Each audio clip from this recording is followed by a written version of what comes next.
Hello everybody, welcome back to another episode of the Altengrad City series. This is episode 3, where we will be expanding the existing residential or just the old town areas, not necessarily just residential. We are going to be taking the Tram street that's kind of going to be going off this square that we have built last time. As you can see, we have already finished just a couple of meters of the tram tracks, but today we will finally put some already functional trams on those tracks, so we can finally see how they are going to go through the square, through the street that we are going to build today. So we are going to continue in this direction of the main square. Well, it's not really the main square, it's just a square, but we're going to take this street and go somewhere in this direction. I already kind of, when I was building this part of the city, I already kind of started doing some plans for the future of the town, and I think I kind of had figure out how am I going to progress from this part. So you can see me here, for example, do this one lane or one-way road for the trams or the tracks, where I'm going to kind of go through some sort of a gate, but I'm not really going to show that today because I'm going to keep that for some next episodes, how we're going to deal with that area in particular. But today we are going to go and do this street. So let's kind of talk more about it. I definitely struggled a lot to figure out which kind of asset or which kind of network I'm going to use for this particular one. This is kind of going to be like more like a tech talk in here, how the game works and how I need to figure out the surfaces and stuff. And later I'm obviously going to talk a bit about the city as well.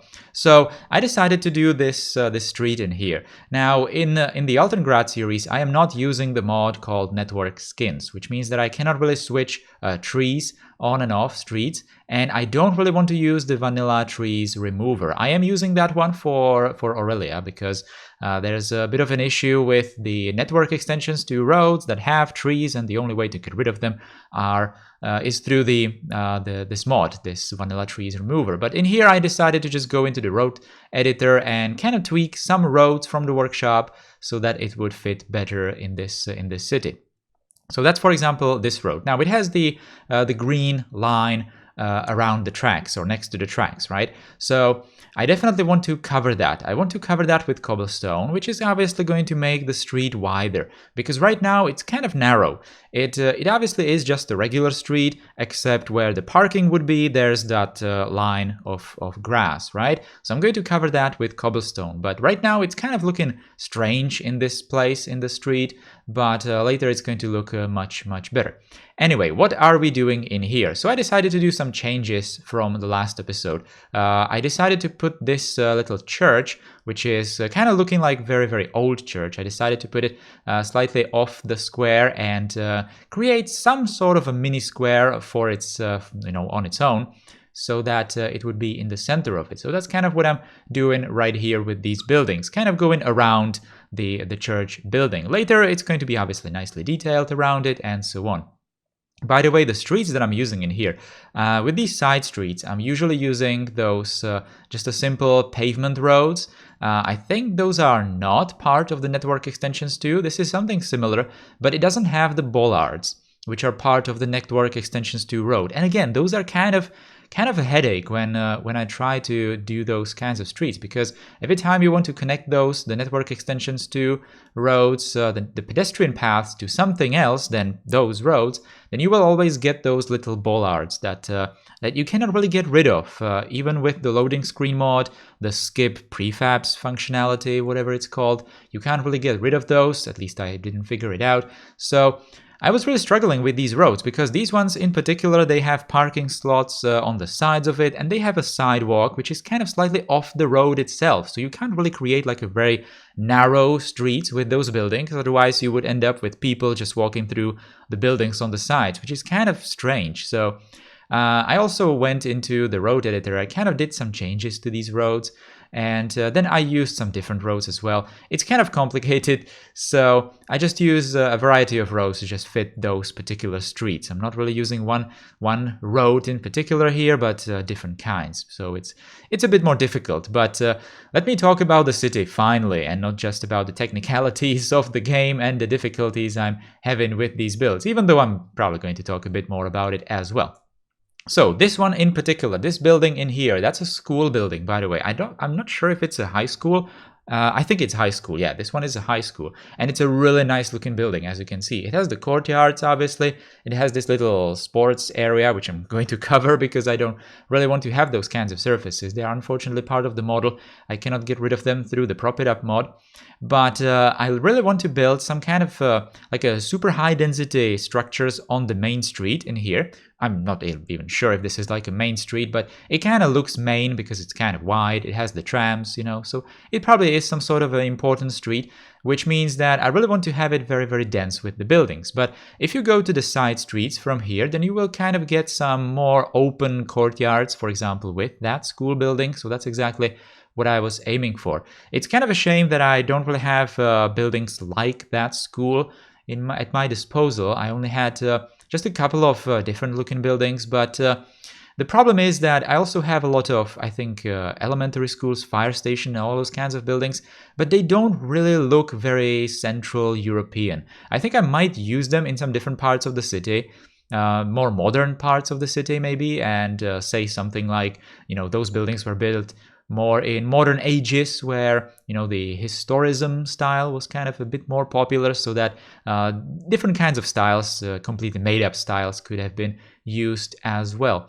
But in these parts of the city, I don't really want to use buildings that look very typical for example, England, right? For the 1800s, 1700s or something like that, because it just doesn't feel right, you know, those kinds of brick buildings with very typical style. That's, for example, the fire station building that I have. That's one particular school building, which looks very, very nice, but it doesn't really fit this style. So it would be really nice if I had some more buildings with the open courtyards and some kind of like palace buildings, not so super fancy palaces, but something, you know, bigger than this.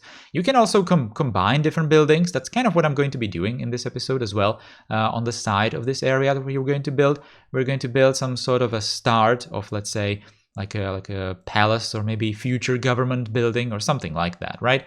We also need to revisit this hill area, especially this corner in here where we needed to finish this little cliff in there. I really wanted to put some kind of a castle tower in there, so I decided to do more of those Titan-made buildings in here.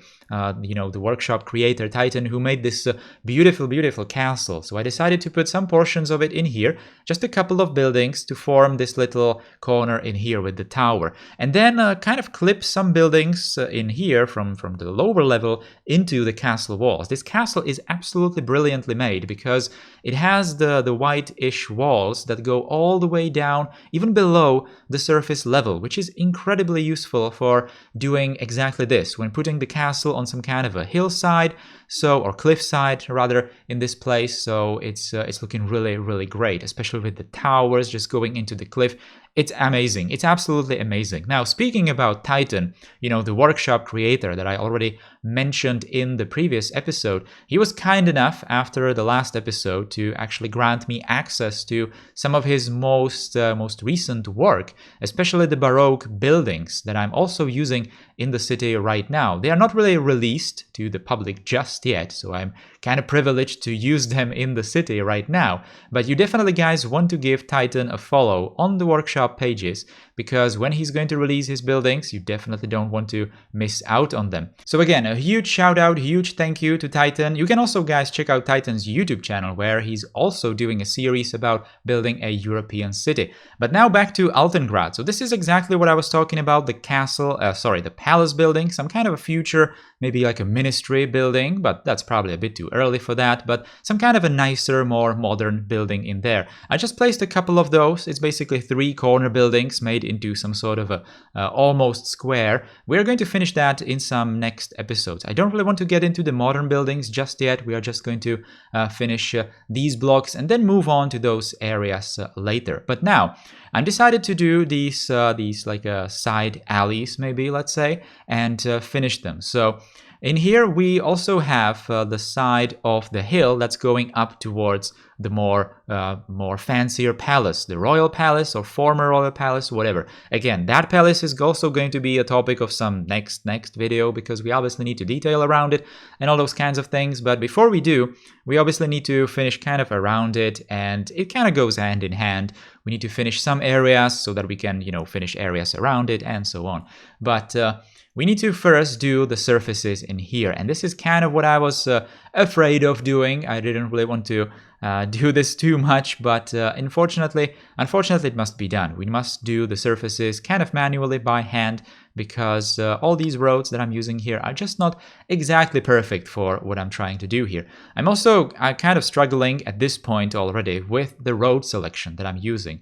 There's kind of a problem with connecting roads into the tram roads, because some roads, especially the pedestrian roads, the one from the network extensions or some other ones from the workshop, when they have the main level of the road on the surface, so exactly at level 0, unlike the minus 0.3 meters, I guess, below the surface level, where the tram tracks are as well, then you can have some kind of clipping into the tracks, and you can kind of have the tracks cut in some portions, and it doesn't really look all that great. So I had to use, for the segments that are going from these intersections, I had to use different roads and then cover them with cobblestone, and then probably put them into some different roads later on, so that we can have what I was talking about, the pedestrians not really clipping through the buildings, but rather walking through the middle of the streets and kind of share the same, street with the cars. Now later, as we progress in time, I might probably do some changes to these roads. I probably will. I will probably put some asphalt in here and do some changes, obviously make the roads more car friendly, which is obviously not exactly going to be lasting all the way to the modern times, but I'm kind of obviously advancing a bit further here than we need to. So right now we're obviously putting just cobblestone everywhere, and all those other upgrades are going to come later. So we finally reached the square that we built last time with this detailing, and that's kind of where the problems start, because I kind of have to combine all kinds of different surfaces, and I don't want to make them all that dull, so I decided to use at least 3 types of cobblestone. As you can see here, I'm also putting a tram line in here finally, and putting the functional trams so that they can go there and obviously look very, very nice, which is going to be very good for the cinematics. You will all see that. Now we are back with that castle cliff side wall in here, and doing just some tiny little detailing. I really wanted to put something different than buildings on this cliff side, kind of make it more open, and kind of make some kind of a garden in here with lots of trees and this kind of a nice fence in here. And again, surfaces. That's a common theme. It took me way more time to build the surfaces than just put the buildings down. So you can kind of imagine how difficult it must be when just looking at these shots. I'm obviously cutting off a lot of these works in here because it was kind of difficult. It was kind of time consuming and not exactly all that interesting to watch. So you can only see the results pretty much. But I decided to include some stuff that I was doing with the procedural objects in here, just so you can kind of get the idea how the work with the decals must be done. Unfortunately, like I explained in the previous, maybe even in the previous episode, working with decals in this game is very difficult. You cannot overlap them. Well, you can, but then you will get some very ugly graphics elements in there. You will get the flickering textures, and it's just not going to look very good. It's kind of distracting and annoying to look at. So what I'm trying to do is not overlap the decals, at least not too much, because sometimes to be completely perfect, it just takes way too much energy, too much time. So I'm only overlapping some small portions of the decals. But every time I'm using the decals as procedural objects, I'm trying to be precise with them, especially around some of these fences in here, and around the networks, of course.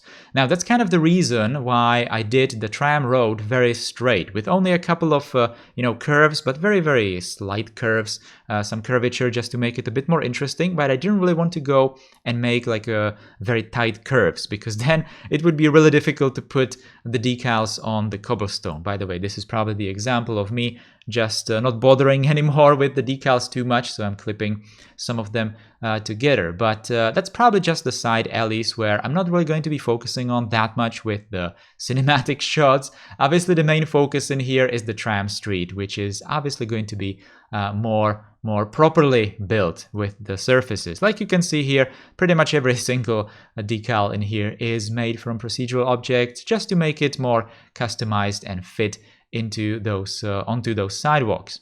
Now we also had to finish the surfaces on the castle hill, let's say, and also do some sort of a detailing there to fill these courtyards and so on. I'm later going to put obviously more stuff in these open areas, like some benches and columns with posters and stuff like that, which were very, very popular back in the day. And obviously some fences, gates in here, more surfaces inside these courtyards, and some trees and so on. Anyway, like I said at the beginning of the video, I already have a lot of plans for the expansion, for the extension of the areas that we built, especially the ones that we built today, which is kind of all right, because I was kind of struggling after the second episode to figure out where to go next. But after today's episode, everything is clear. So we are going to see some more trams, I think, in episode 4, because we are going to extend the street that we have been doing today, and probably more old buildings, but I think that we might start building even more modern buildings as well. Probably something, obviously we are still in the 1920s, let's say, so we are obviously not going to do some super modern stuff, but some kind of era modern stuff, right? I'm also having all kinds of plans for some infrastructure. Definitely I want to build some old bridge in the old town, like some really old bridge. I'm not sure if I'm going to do that next time, but I might probably start thinking about putting some sort of a bridge over the river. But on this side where we are aiming with that tram road, I think I might probably start doing some recently constructed areas of the city, so probably something more modern in terms of the road construction and the bridges and all those kinds of things. We also haven't really built a train station, and I'm not exactly sure where we are going to do a train station in the city. I haven't really planned that too much, even though I do have plans for the railroad in general in the city and how it's going to progress in time. But that's kind of, you know, like if well into the future of this series, all these kinds of plans. But it's kind of a good idea to think about it at this point right from the start. Anyway, guys, that's all for this Altengrad episode. Thank you for watching it. I hope you liked this video. If you did, then you can always put a thumbs up underneath the video, share the video, and subscribe to the channel if you're new here. I will see you on the weekend with more Aurelia, and until that time, take care and goodbye.